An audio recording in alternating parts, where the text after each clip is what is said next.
Mitt Romney scored a big victory in the Florida GOP primary, a race in which he and his super PACs outspent Newt Gingrich by about 5-1. Joined now by Steve Dubner. He is co-author of the Freakonomics blog and the books of the same name. And Steve, there's a lot of talk this morning about that Mitt Romney bought this election, or that victory in Florida. Yeah. Does money really buy elections? So there's been talk about this topic for almost as long as there have been elections, and our answer is really a big fat no. No. That it's really one of the great truisms in politics, which is money buys elections.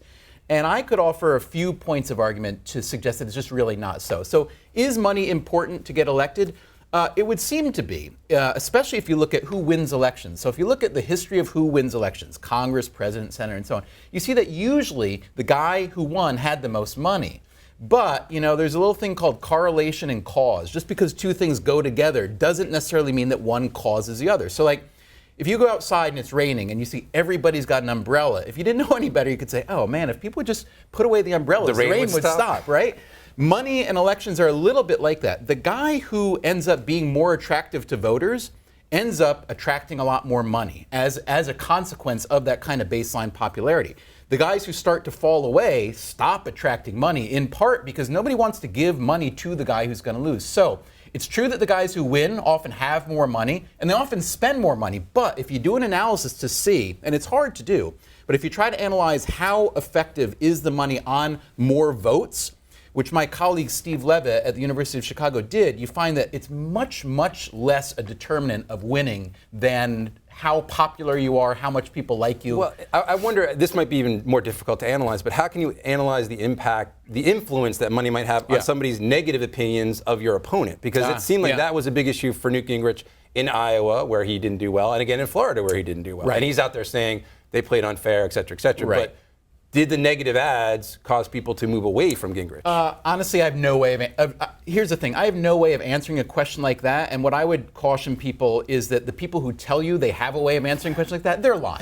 They don't know. And the reason they don't know is you're dealing with a sample set that's miniature. You're dealing with a couple elections, a couple politicians in a very small sample set. It'd be like if I want to make a market decision, I'm going to say IBM and Xerox both did this after this event. Therefore, here's what it means for tech. It'd be ridiculous. You'd get laughed out of the room.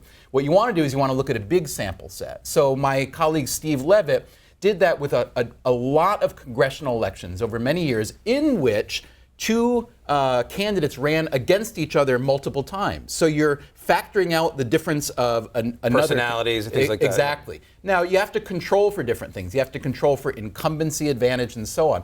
But by doing that, holding constant the candidates and looking at the effect of the money, what he found is that if you double your campaign spending, you gain about 1% more of the vote. And if you have your campaign spending, you lose about 1% of the vote. So is it influential? A little bit. Is it anywhere near what the conventional wisdom holds? Not at all. Well, we are seeing something different this time around with the super PACs after Citizens United and the amount of money that's being spent. It's now theoretically unlimited. Do you think that will change this calculation down the road when you guys go back maybe 20 years from now and start looking at elections since Citizens United, assuming it stands? It's possible. Here's one thing I would say. One way to think about campaign spending is to think about it as a wonderful, if you like redistribution of wealth, you gotta love campaign spending. You got Sheldon Adelson here giving $10 million to Gingrich. That's basically a wonderful jobs program for people who work at TV stations and who work on political campaigns, okay? That is great. So a lot of the people who complain most loudly about campaign spending are the people who benefit from it, honestly.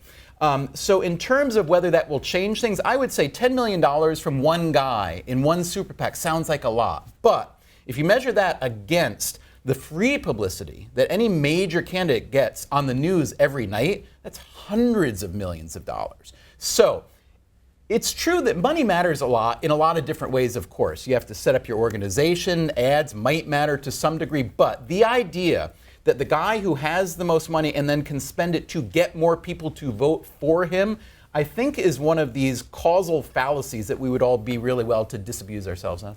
Interesting. So is it fair to say that money does influence elections? It maybe isn't a determining factor, but I'm sure Newt Gingrich is this morning saying, if I only had two times more money to combat all that negative ads. But that's what every losing candidate always says. What they should really say is, if I were more popular, if I were a more appealing candidate, I probably would have attracted more money. And then I could have used that money wisely. I talked to Rudy Giuliani not long ago, who spent a lot of money to get just about no votes last primary no round. delegates, yeah, exactly. And he made the point, I asked him, Mr. Mayor, how do you see money influencing campaigns? He said, you know what? I think he agreed with our data. He said, I think it's to a large degree a fallacy. He said, I've won elections where I was badly outspent, and I had a ton of money coming into that presidential campaign. I spent it unwisely, and it got me practically nothing. So it's not just the money, but how you spend it, too. Also, that look matters, at, we like to look at wealthy candidates who get elected, Mike Bloomberg, but the list of wealthy candidates who don't get elected is much Lyndon longer. McMahon, Meg Whitman, and Bloomberg, he didn't win by very much last time around. That's right. So despite all the money spent. All right, Steve, we got to leave it there. Thanks very much. Thank you.